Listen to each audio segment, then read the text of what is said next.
Listen up, Friar Faithful. 97.3 The Fans Padres Roundtable is on the air. Unbelievable! It's time to discuss everything going on with the Padres. The 97.3 The Fan crew is here for the most in-depth discussion on the Friars in our weekly Padres Roundtable, delivered by San Diego Roundtable Pizza. And now, here's your host, Ben Higgins. Our baseball team might not be at the top of their game, but I am pleased to report that I was just able to eat 2 slices of Roundtable Pizza in 1 minute and 45 seconds to get ready for a commercial-free hour of Padres talk. Welcome in to our Padres Roundtable. We got the 97.3, the fan crew back again, all the way along the line. Matt Scraby, good morning. Hello. Stephen Woods, good to see you again. Hi, Benny. Paul Randall, spot in the middle. Hello. Next to Braden Soprano. What's up? And Chris Ello back. Hello, Chris. Morning. Well, let's review this past week. I believe we talked about our predictions for how the Padres would do against the Minnesota Twins and the Baltimore Orioles. We had the optimists who said 5-1, and we had the pessimists who said 4-2 last week. I think I took 500. Did you? I said I would be so happy with 500. You don't count. You were still well Man. off because they I went, got of the course, numbers right. 1-5 this past week. So, Chris, why didn't any of us see this coming, and what lessons did we learn this past week about the San Diego Padres, if any? Yeah, I just listening to the open of Jesse Agler saying, unbelievable. I mean, this is no way we could expect it. But, I was looking at this morning, Ben, as I do sometimes. As it stands, if you look at the standings right now in Major League Baseball, the Padres have lost exactly 1 series at home this year to a team that currently has a losing record. That just happened this week. So I don't know, how you could see this coming. I think it's pretty obvious that the starting pitching is broke and they need to get it fixed. And the sooner, the better. And honestly, good news is not exactly around the corner. Nick Pavetta's pitching Friday night at Coors Field. He has a career ERA of 17.36 at Coors Field. Saturday, That's nice. It's the TBA. And Sunday, it's Dylan Cease, who's yet to win a game on the road. So starting pitching needs to get fixed, and those aren't good numbers coming up. Braden, though, this was a team that made its hay on starting and bullpen pitching, run prevention for the first 4.5+ months of the season. Why does it need to be fixed all of a sudden? I don't know why it needs to be fixed. I mean, Mike Schultz said yesterday, and a lot of his answers are usually after losses or head scratching, but I thought his answers yesterday were on point on the, being able to locate in, which they haven't been able to do, and limiting the walks, which they haven't been able to do. I mean, the walks, I think there's a good talking point on the walks that have been allowed by starting pitching that have led to ultimately big blow-up innings for the starting staff. But on top of that, high pitch counts and having like Nestor Cortez with 27 pitches in the first inning or whatever it was yesterday, and Yu Darvish getting up there in pitch count early. They're falling behind in counts. They're not locating pitches, and all of a sudden there's multiple guys on base, high stress level pitching where none of the starters have been able to get into a groove, and they've had that one big blow up inning. So, location's definitely a problem. Command seems to be a little bit of a problem, but as Chris mentioned, it needs to be addressed. It needs to be fixed. And this is where, you rely on a guy like Ruben Niebla that we all talk about being the great pitching coach that he is. This is a very difficult task for him to do because there are no more trade deadlines. There's nobody out there that's going to be better than what you currently have. This is your pitching staff. You need to be able to get them going. Paulie, what about you? Should we have seen any of this coming? Is this completely out of left field, to use a baseball metaphor? Yeah, I think we probably should have saw it coming. Mm-hmm. I think we were flying really high with a really, really good pitching staff, both starting and most importantly, the bullpen. And there was always the concern, at least in the back of my mind, was, overuse. How do you get to October as healthy as you can be? The concerns have really never gone away as far as, like we talked, it was either last week or the week before that. What concerns you the most? And for me, it was the pitching. keep using the Jekyll and Hyde. Haven't seen a lot of Jekyll. It's right now. I have question marks about pretty much every single pitcher that gets the ball to start a game for the Padres, including Nick Pivetta, who's been by far the best and the most consistent. He didn't have a great outing last time around. I'm pretty worried about the pitching staff right now. Can I make it an admission? I always thought Jekyll sounded scarier than Hyde. That's a funny one. I thought Dr. Jekyll Hyde. was the evil one. Yeah, I wonder how many Dr. people Hyde actually sounds know that. I wonder how many people, if you pinned them down, could name who the evil one is. Yeah, but Jekyll is actually the good one, and Hyde is the evil one. Great point, Ben. I think Paul makes a good point. But Woods, if we saw anything coming, we kept saying the bullpen's going to die if the starting pitching doesn't go longer. The bullpen hasn't died. I mean, yes, you've asked more of your back end guys than you wanted to recently, but that's not why the Padres are losing games. I wasn't expecting to see a lot of Kyle Hart in September. Correct. In meaningful games. Yeah, I mean, it got to a point not that long ago where I'm like, probably done seeing him in a Padres uniform for this year. But you felt like the bottom would drop out because you can't keep going to the bullpen after the starter gives up 1 or 2 runs in 4 innings. But it's the starting pitching that looks like they're the ones that have been overused all year long when they've been, if anything, underused all year long. Well, man, listen, if I'm the offensive coordinator of any team going up against the San Diego Padres and I go to meet with my hitters in my weekly Woodsy Talks Ball or my daily Woodsy Talks Ball with my hitters meeting, the whole message is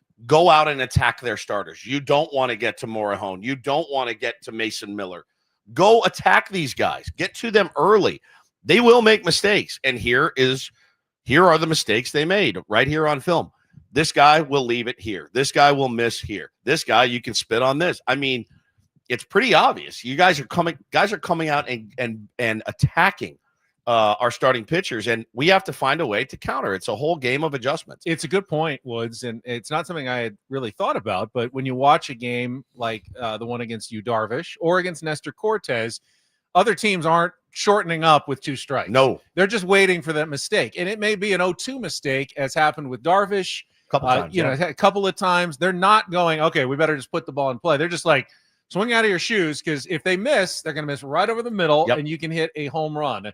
And I agree. There's a strategy against the Padres starting pitching right now. It's go out and swing. Go out. Do not wait don't wait. You can actually, and like you said, you can get in pitchers counts and still have success against the San Diego Padres, and that's a problem. As we talked about, you've also seen them give up early home runs, and all of a sudden they don't want to give up another one, so they start nibbling and walking guys, which then compounds the problem. Matt Scraby? Yeah, Chris and I talked about this last night, and I felt like this stat was crazy to me when I saw it. But in the last 14 games, Padres pitching has given up the 4th most home runs in baseball, 23.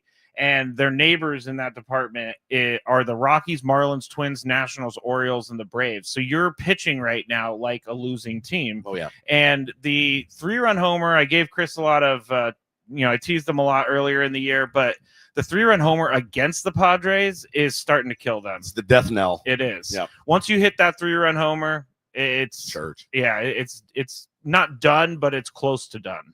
We are off and running in our 97.3 The Fan Padres Roundtable, presented commercial-free by San Diego Roundtable Pizza. It really is pizza royalty. And despite losing 8 out of 10, Padres really have been fortunate that very few teams have taken major advantage by pulling closer to them or even expanding their lead, as the Padres remain in the thick of the NL West race, 2.5 games behind the Dodgers, still a game ahead of the Mets for the second wild card spot, 5 games ahead of the Giants, and 6 games ahead of the Cincinnati Reds. But I've seen, of course, Padres fans on social media saying this team is going to miss the playoffs. This team is collapsing. They're not going to make it. So I've got a little test of confidence here, and I talked about it this morning. We'll get you just quick answer for everybody.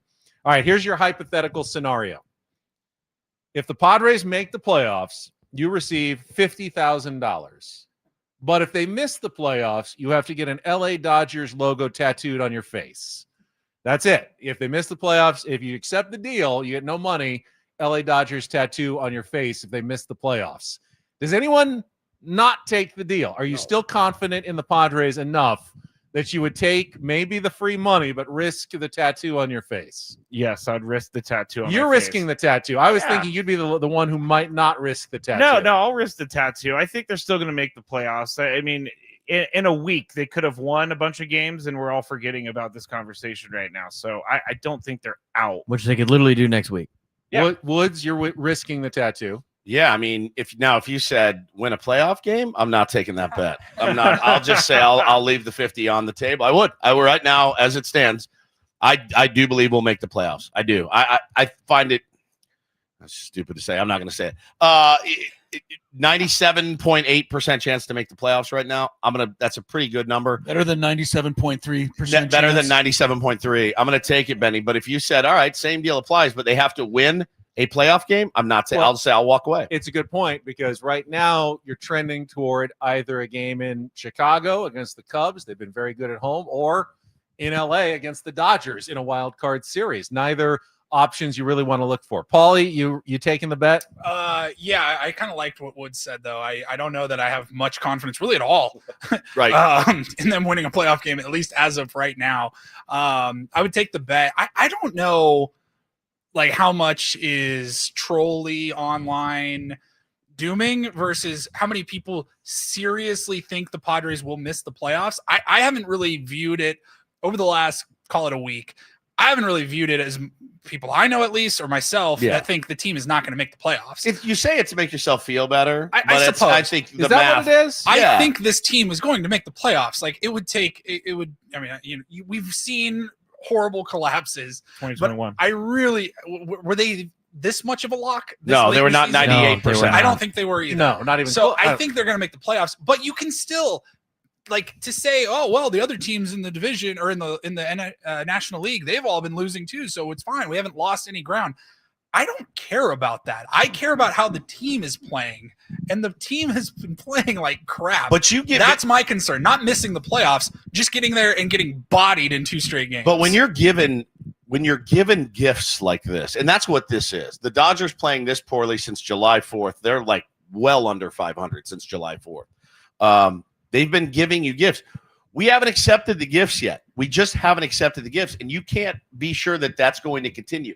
So there's some missed opportunities, certainly, but it has breathed life into you. You hear about people, that are dead for 2 minutes. They come back to life. This is a gift. The Padres have to start taking advantage of the fact, and the Dodgers could win out. They could win out. They absolutely could. I don't think they will, but you've been given a gift. You have to take advantage of it. It does matter to me because after that demoralizing, humiliating loss yesterday, a guy at the baseball practice is like, Dodgers lost, and I immediately felt better. I'm like, all right, well, we're back to, kind of square one again. I immediately felt better. Misery loves company. Correct. Of course. Chris, well, are you taking the bet? And secondly, you've railed against a lot of the dooming lately. Do you feel like it's sincere? Like people really don't think the Padres are going to make the playoffs? Yeah, I think the people that really aren't.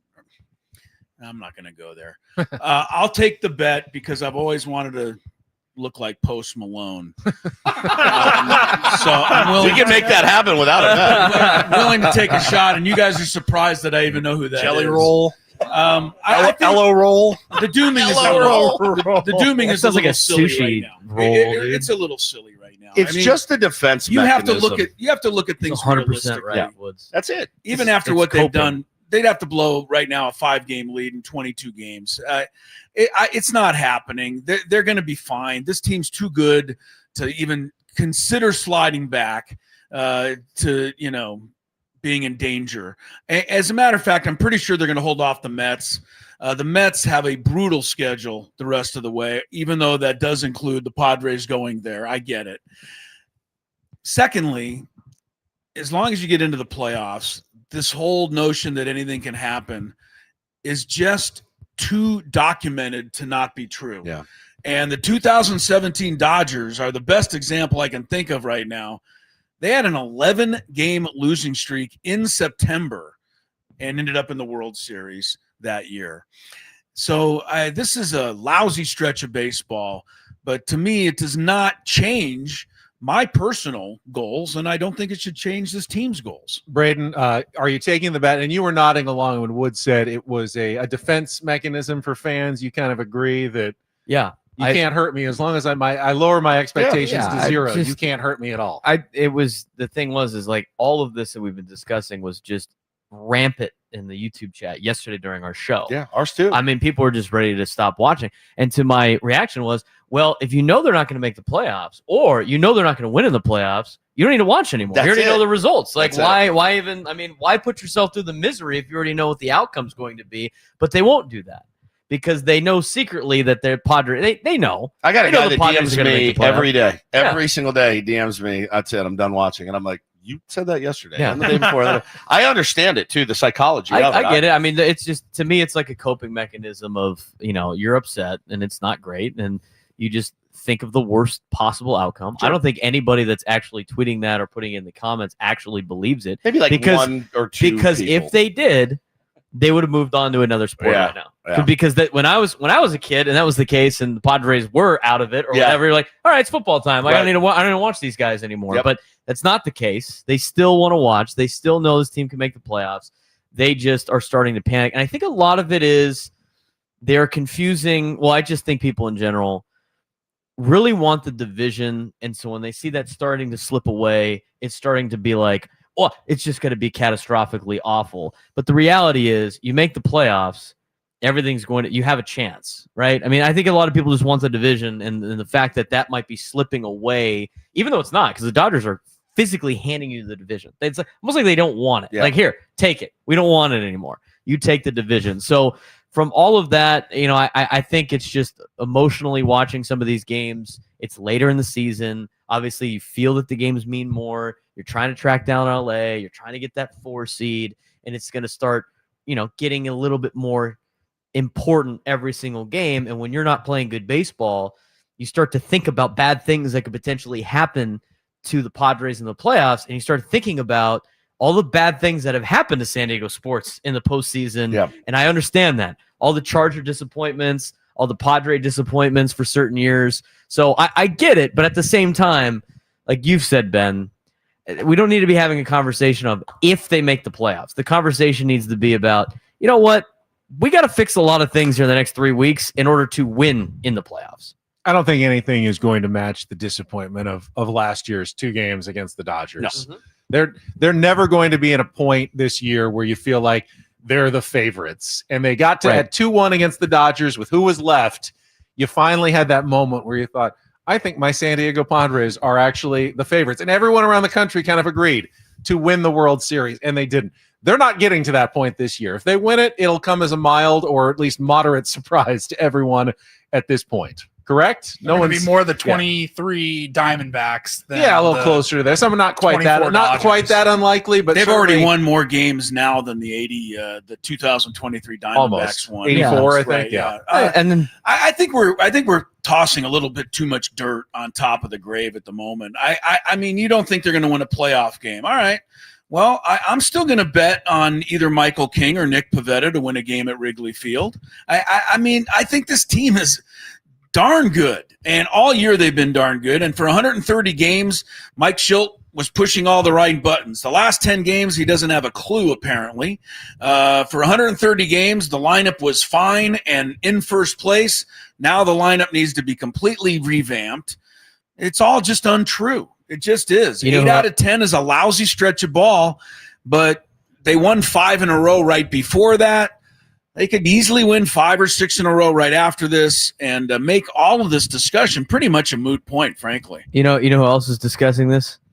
Philadelphia and Chicago and LA and most of the New York Mets. I mean, I think the other thing too is we're so laser focused on the Padres that you forget about the rest of, the country and their teams and everything like that. I had a friend text me about, he said he felt better because he went and started looking at Dodger message boards and all that crazy stuff. Oh, they want to just get rid of everybody. They're out there. losing I it. mean, they're losing their mind too, and it's everybody right every now. playoff team right now is 2 and done. It's going to That's be right. the shortest Exactly. postseason. Nobody's winning a playoff Be done game by in the National October League. 1st, and everybody's going to be Except for the out after Brewers. losing their first 2 games. It's our 97.3 The Fan Padres Roundtable, presented commercial-free by San Diego Roundtable Pizza. Well, speaking of the playoffs and the Dodgers, here's another scenario for you. If the playoff run does inevitably have to hit the Dodgers at some point, what do you think the best series would be for the Padres to meet the Dodgers? We've seen it, the best of 5 a couple of times now. Would you rather see them in a best of 7, or is a best of 3 your better shot to take down the Dodgers in a shorter series? Woods, do you have a preference? Like, if the Padres play the Dodgers, the length of the series, you'd like to see it go? I think 3. 3? Yeah, Shorter the better? I really do. I think shorter the better. I think, look, they've got 5 really good arms that they can throw to start, and then you got to imagine those other 2 will be able to come in and relieve if they're so inclined. And we know how egos and things work. I just feel also it's just less excruciating. I do think if you could arrange it where the Padres were the home team, but that doesn't seem possible. That would mean the Dodgers would have to drop to 6. So if you were playing a 3, it's in LA. I don't think I would have that's said 5 just to guarantee a home game. You're getting at least 2 of them at home. 5's not a bad length, actually, for a series against the Dodgers. Of course, Braden, a 7-game series would only happen in the National League Championship Series, which would be, at least they've gotten that far. Right. Well, I mean, I think when you play good teams and teams that are, got a lot of pitching, you want to play them in the least amount of games as possible. Yeah. So to me, it'd be 3 games. And as you said, like in an ideal world, a 3-game series against the Dodgers at Petco Park would be my first option, which is obviously probably not going to happen. But other than that, I mean, even if you only go to LA for 3 games, you go up there and win 2 games, despite everything that has happened all year against them. You get them twice, they're done. Don't have to worry about them anymore, and you're moving on to Petco Park or wherever it may be for a divisional series. The divisional series works out too with like the way pitching is lined up with the extra off day in the National League too. You only need 3 starters in the divisional series in the National League, like the American League got last year. So I think for any team that you think would be a concern to play, you want to play them in the least amount of games possible.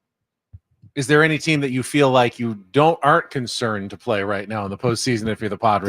Today, no. Not really. Today, no. Yeah. Today, Are the Rockies in the running for the postseason? Ask me Even though I'm actually worried about I'd them be at the afraid moment. of them Are more you than kidding some me? of the I'm teams. terrified for this Me too. weekend. Me too. Like, are you? Nothing good can happen. I would this probably weekend. say I'd be more terrified about playing the Rockies than playing the Cubs. I'd probably say that. Which is also why, based on the fact that you've never won at Coors Field, your record is abysmal at Coors Field. But it's true. I mean, They won 21-0 there this year. They did. But you traditionally over history, it is a house of horrors. Your pitching is already just flustered and not good.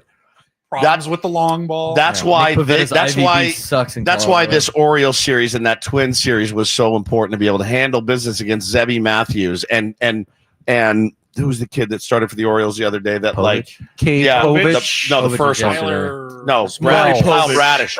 Radish, yeah. It looked like BP out there. It really did, and they couldn't get to him. And so that's why getting a couple of those under your belt, knowing you got to go into that hellhole, makes all the difference. And you didn't do it, and your back's up against the wall. Let me get Chris and Matt into this 3-5-7 conversation. Chris, you came out of the bullpen a few times.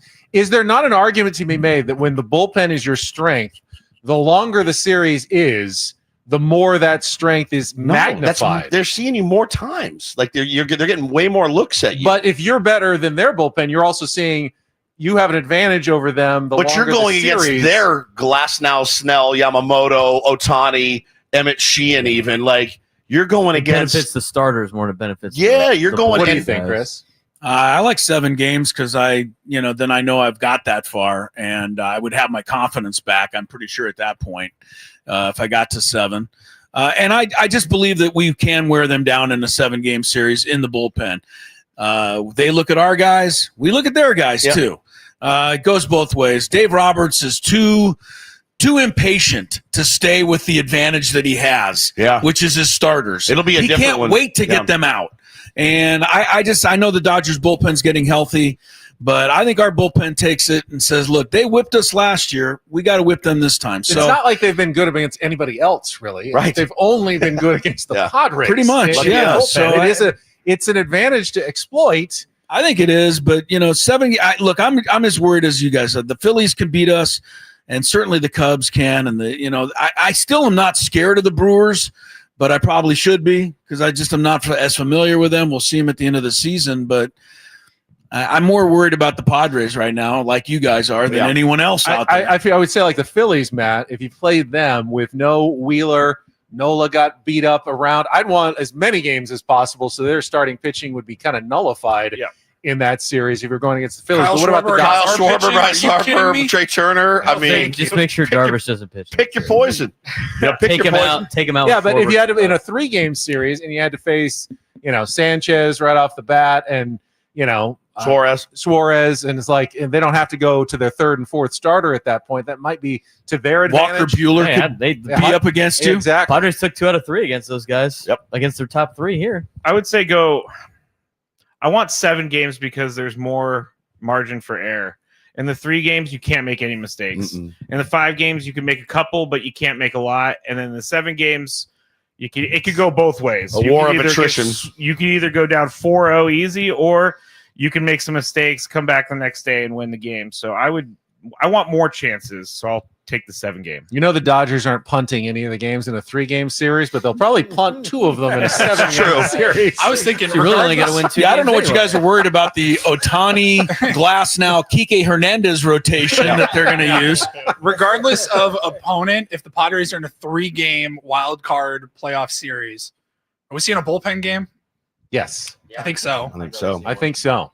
Let's call it an opener, and then basically something other than the traditional 4, 5, 6 innings from a You starter. guys are crazy, man. I'm going with you, Darvish, against the Dodgers, and I'm taking my chances every time in a postseason game. Yep. And I got Michael King, and I got Pavetta, and I feel really every nice. game of the series. I feel good in those 3 guys. I think that they can win, and if they can't, then they don't deserve to get anything done. That's what I was just about to say. I keep getting messages about, Michael King's about to come back. Michael King hasn't been pitching all season.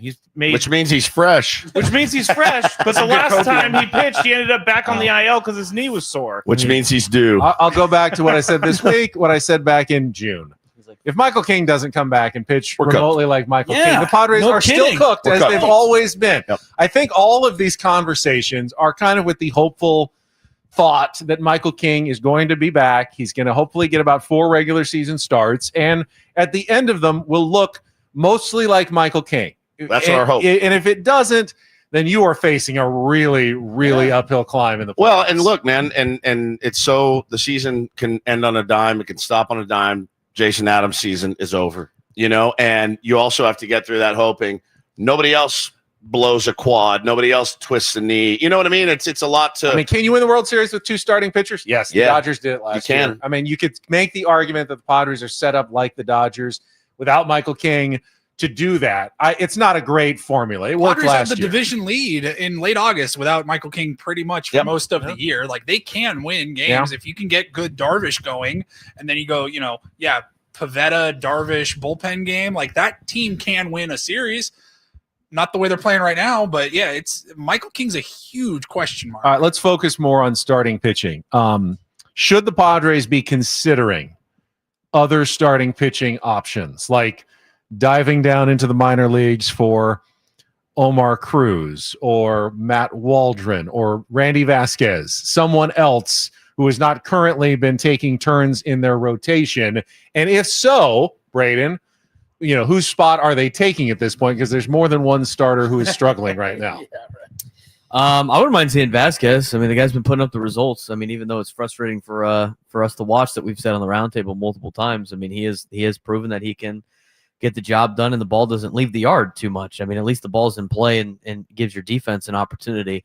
I don't know if they're like putting him down there to have him, because they do with a 6-man rotation, right, in AAA or whatever, because they got 6 games per series.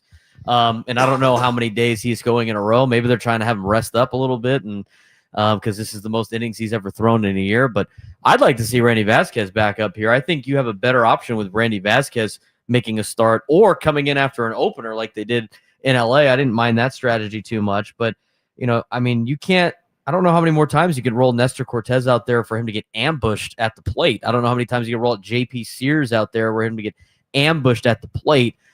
Those are the couple of guys that I think you would have to replace Randy Vasquez with. I mean, I know you get what you get with Dylan Cease. I mean, you got to have him pitch. Yu Darvish has to pitch. Nick Pavetta's got to pitch. But I wouldn't mind seeing Vasquez one or two more times before the season ends.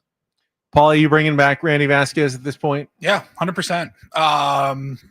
And I don't really know who dropping between Cortez or Sears. I mean, those are the two guys, and kind of over both of them right now. To be honest, I'm kind of over watching both of them. I haven't seen a whole lot that gives me a ton of confidence as we get closer to the playoffs.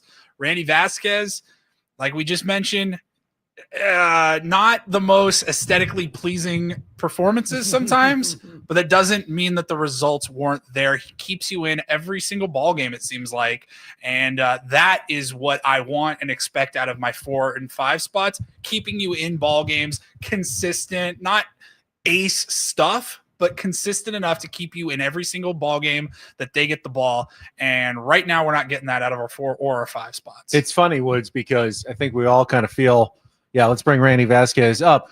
The reason why he probably isn't pitching is he wasn't going deep enough and he walked too many guys. He'll fit right in. Which is exactly what the problem is, and yet he's also the solution. You also picked up 2 shiny new toys that you wanted to see what you got in Sears and Nestor. And I think that's only that's natural for a human. Like AJ goes out and gets these pieces. You want to see what you got. But I don't know that they're better than what Randy Vasquez gave you.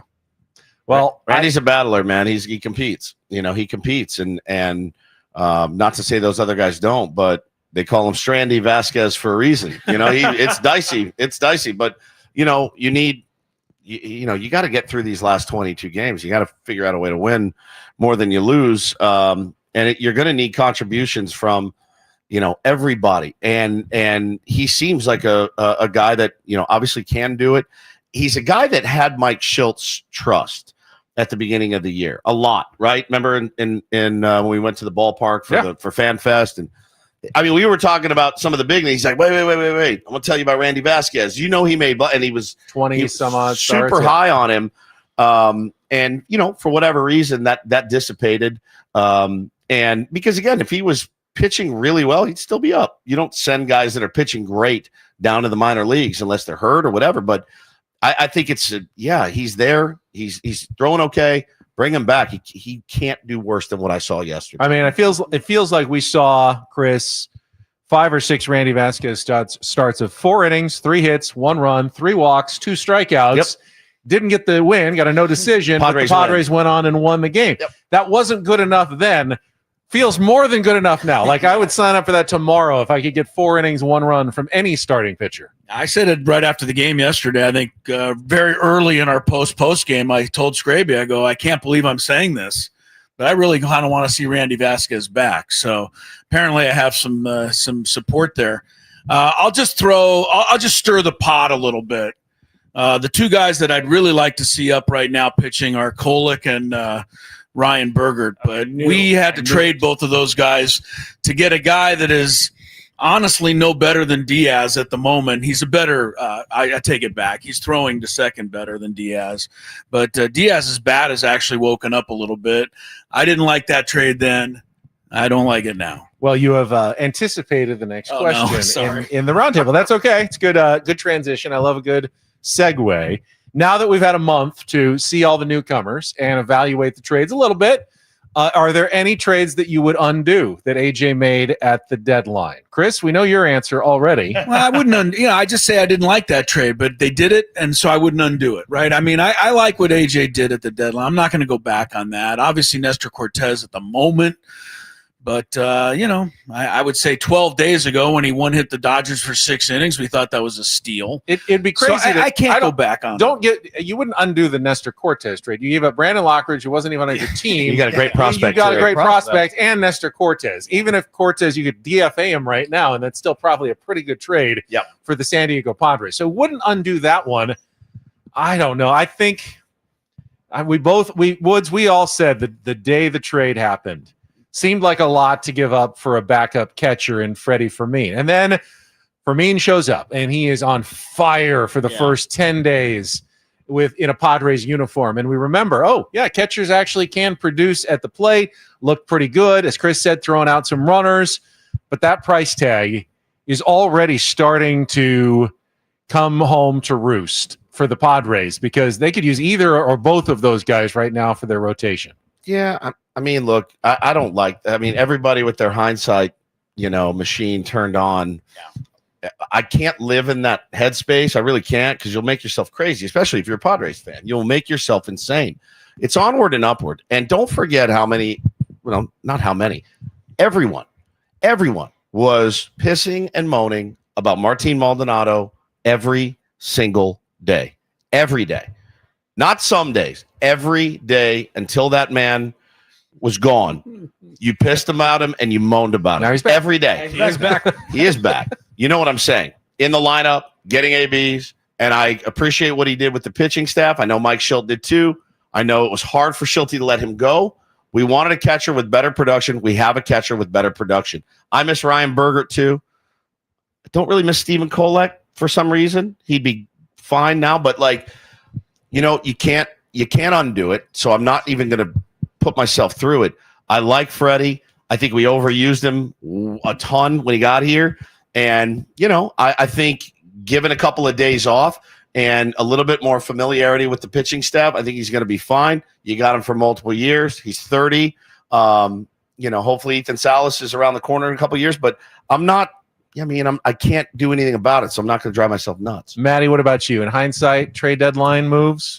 No, I'm not going to take any trades back. I never understood the Nestor Cortez one, but you're right. They gave up Brandon Lockridge. So what is, I'm not going to go back and be like, he should have never traded for Nestor Cortez. But I can't believe, I'm with you, Wood. I can't believe all the people that are telling me, oh, man, AJ made such a big mistake by bringing in Freddie Fermin. People do forget how angry they were at the catcher position for most of the season. And the catcher position, to me, has always been a position where just play good defense and get some hits every once in a while. Maybe Fermin and Diaz need to, switch it up a little bit more because Fermin was being overused. But Fermin's, I like the guy. I think that he can help the Padres, and he's going to be that bridge towards Ethan Salas. So I'm fine with that. I looked up Stephen Kolek just made a start for the Royals on August 30th, 6 innings, 1 run. So yeah, it happens, man. But Stephen Kolek was also a Rule 5 pick. So you're really not giving up any value because you picked up a Rule 5 guy and turned him into a starting catcher. Yeah, and Bergert, he's good, and he was good when he was here, and he's probably going to be good in their rotation as like 4/5 of their rotation are old Padres. But I like Freddie too. I just think it is what it is at this point. I can't, they can't undo it. I don't even know if AJ Preller would.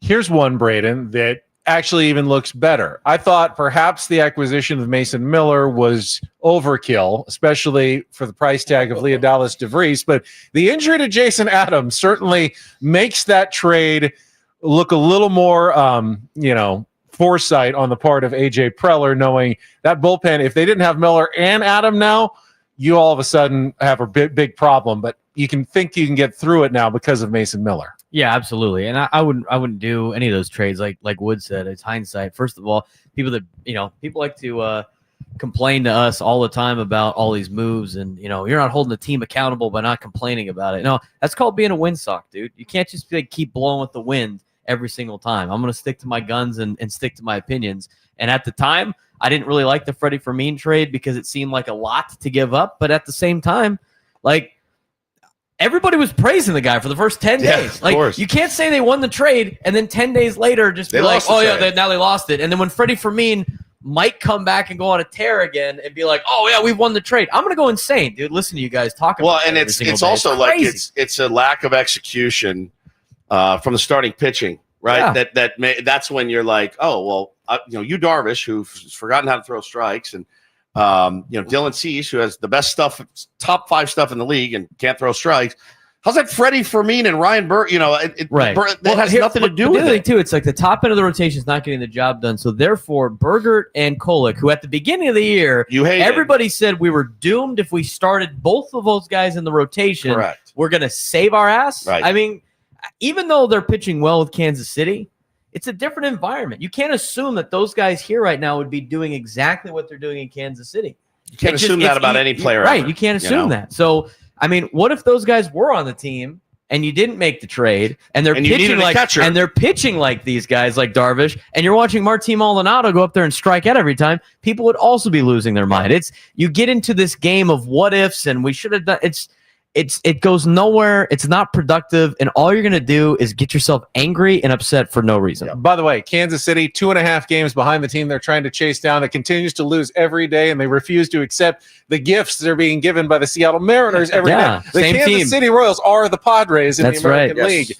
right now. It's it's scary how many teams do not want to win now that we've gotten to September. We got about 15, 20 minutes left in our 97.3 The Fan Padres Roundtable, presented commercial-free by San Diego Roundtable Pizza. And it is time for our 7th inning stretch. But instead of singing Take Me Out of the Ball Game, we go off topic a little bit. And today's question, and you get to choose kind of this one or go with both. What inspired you for this one, by the way? Yeah, what did inspire you for this? Did you have to do this? He always does. I was sweeping the floor as I was making up roundtable questions. All right. I like want to know it. what these guys think. What's your either favorite or least favorite, or both, household chore to accomplish? What's? My wife will disagree, but I actually like washing the dishes. And unlike her, I don't make a big production out of it when I do it. I just do it silently. I just do it. They're in the sink. I wash them. I put them in the dishwasher, or I hand wash them and I put them away. I don't have to announce to everyone that I did it, but I actually don't mind doing it. I like washing dishes. One of my first jobs was a dishwasher, and I had the time of my life. I listened to my music, Yeah, you put music and I just Heavy plowed duty. through it, Yeah, it's man. great. And I don't mind taking out the trash. I don't and nothing to do with laundry, because when my wife was gone, I had to do all the laundry for me and the kids, folding it, and I hate it more than anything. So I actually like emptying the dishwasher when they're still kind of hot, almost so hot that you get burned, and you take the silverware and you put them in their little weird sensation. their little for you, trays and match them up. Okay, knives here, forks here, and then the glassware goes up here, and the plates go there, and you who'd try have to thought move the them fast dishwasher before got your hand Ben like going? gets I'm with you, burnt Ben. off. I've done this before. Yeah. Yep. Yeah, as a kid, I used to do that where I would try to see if I can unload the dishwasher before the dishes got cold. And so, Wow. My parents ended up playing a trick on me, because then they got me doing all the dish putting back. Yeah, see if you can do it, buddy. Yeah, go ahead. I do that to my kids all the time. Can you take that garbage out, big guy? Come on. It was also like when my dad was like, "Give me a soda, give me a beer." Yeah, now I look back and he just wanted me to go get it for That's him. exactly right. That's why we have kids. My least favorite chore is something new with my dog, but he is the most sheddy dog I have ever seen in my life. There's tumbleweeds of hair that go through the house. That's disgusting. And so every single day I have to vacuum brush him, because he has so much hair that you vacuum him and then you you brush him and then you have this vacuum that sucks all the hair up. Each and every day Nightmare. I do this, and it is starting to make me go crazy. See, I like the 7th inning stretch because we take a break from talking about shitty baseball teams and talk about shitty dogs. Hey, Nice. Jetty.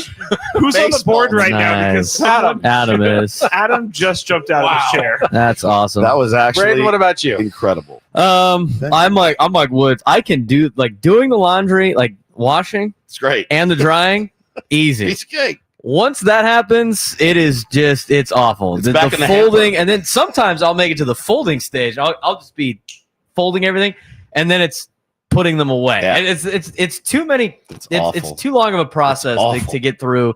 And for some reason, I like to wait until all of my clothes are dirty, and it takes me like 4 days to do laundry because I have way too many clothes and I have to wear way too many things for all the jobs that I do.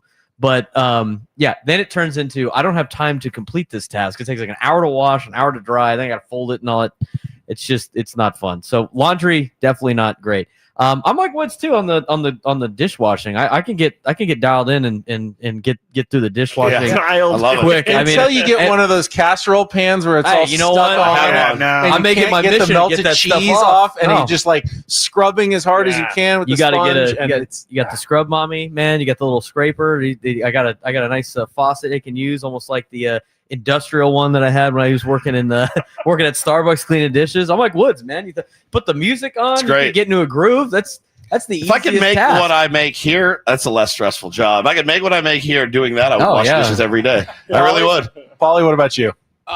Least favorite has to be picking up the dog doo-doo. Oh, that's a Worst. good. I don't like that it. Is a really good one. I always manage to it's like a gust of wind just kicks it up into your nostrils. You get one whiff, and I You start have the rake, Yeah, we got the the- rake, the scooper, and the the rake thing. gets all dirty. Gagging. and then the emptying of it. It doesn't matter how fresh or not fresh it was. I get one whiff, and I'm like, ugh, you get that gagging reflex. bro. I hate it. That is a great one. I'm not good at cooking. My wife's much better, so I have no problem handing that one off. I like doing dishes and I like doing laundry, especially laundry. My wife works in the office a couple of days a week, so on those days, I can just lay it out across kind of the bed or spread out a little bit more. And like you said, you start it and then you're gone for an hour and a half. And then you come back to it and then you change it over into the dry. It takes a little bit of time, but I don't mind it. I'll do the folding and all of that.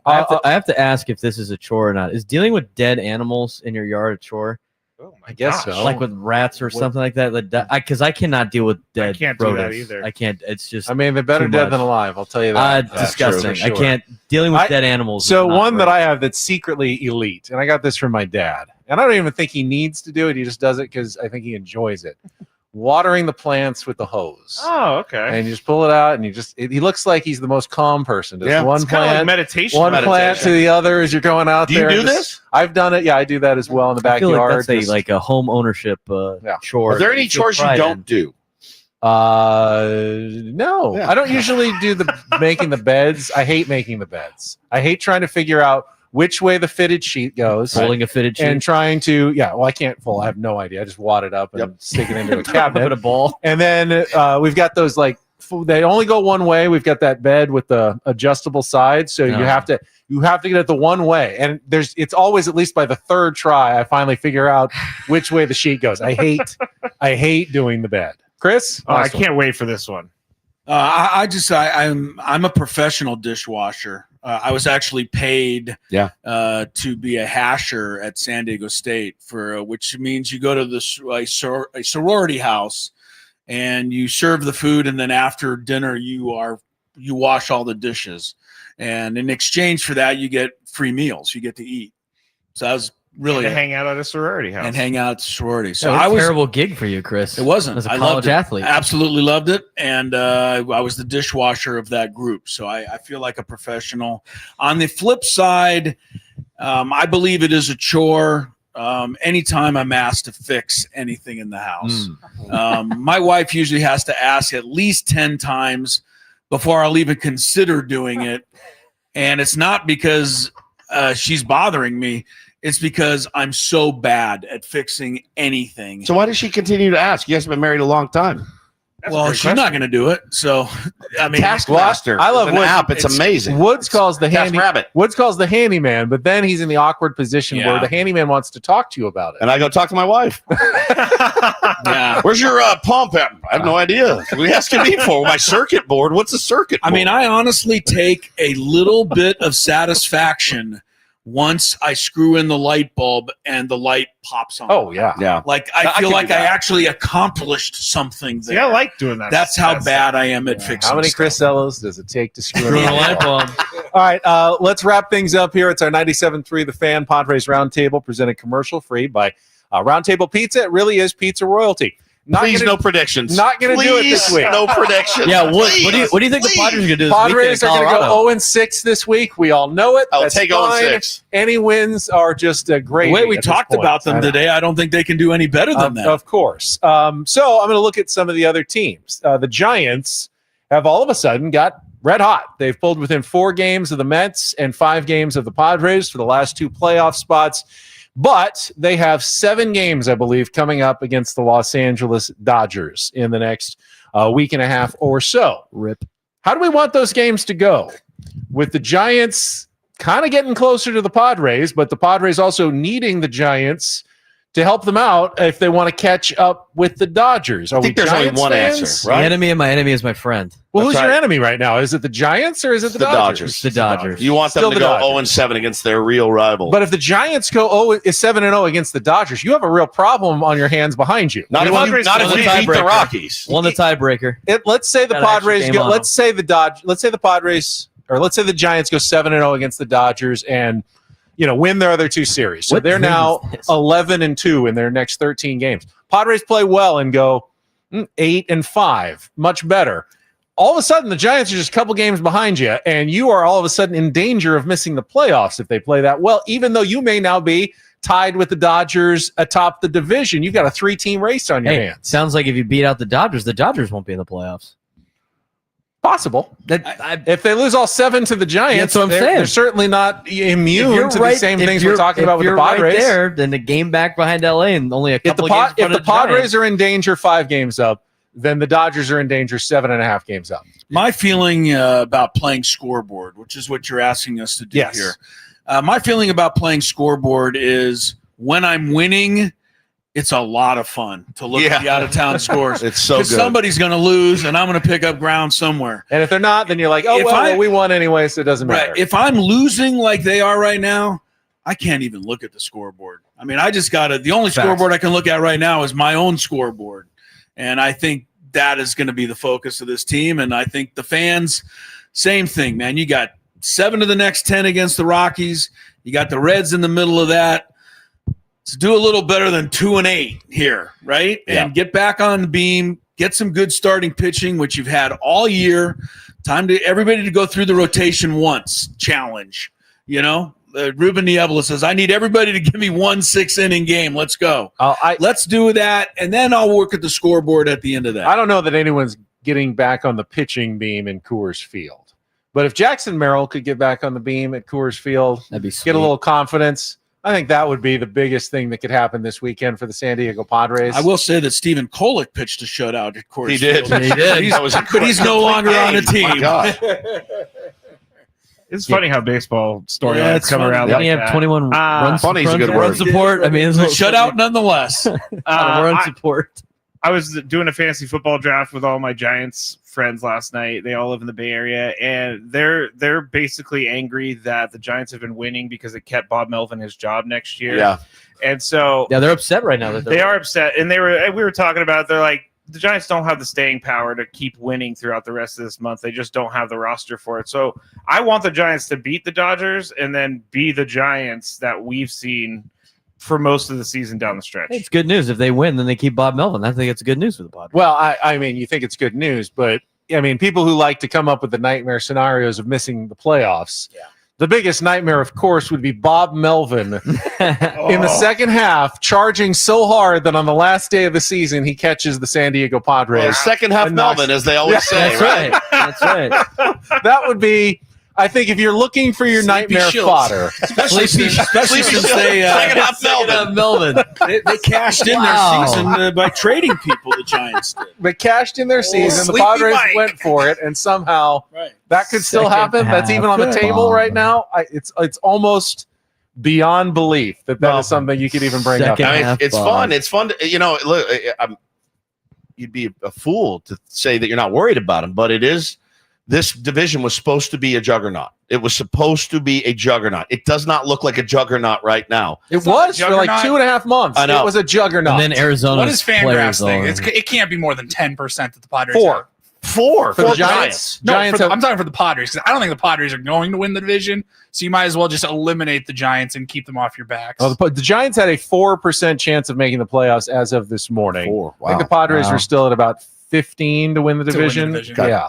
So definitely a better chance of moving up still than down. Good news, if we miss the playoffs, Woodsy, you'll have much more time to wash dishes. Yes. Ben, you'll have plenty of time to water plants. I'll watch. And we'll all be happy heading into the football And Chris season. Ella will look like Post Malone. Yes. All right, that's right. As I That's took right. the bet. Yeah. Right. All right, that's going to do it for us on this week's edition of the Roundtable Pizza Roundtable. Remember, it really is pizza royalty. We will be back next week. I believe in 2 weeks, the Padres will have a a day game. But we will be back next week for another hour of Padres talk. Please let it be a much better week than this last week. For Matt Scraby, Stephen Woods, Paul Reinhold, Braden Soprenet, and Chris Ello, I'm Ben Higgins. Have a great rest of your Thursday from all of us here at San Diego's #1 sports station, 97.3 The Fan. So long, everybody.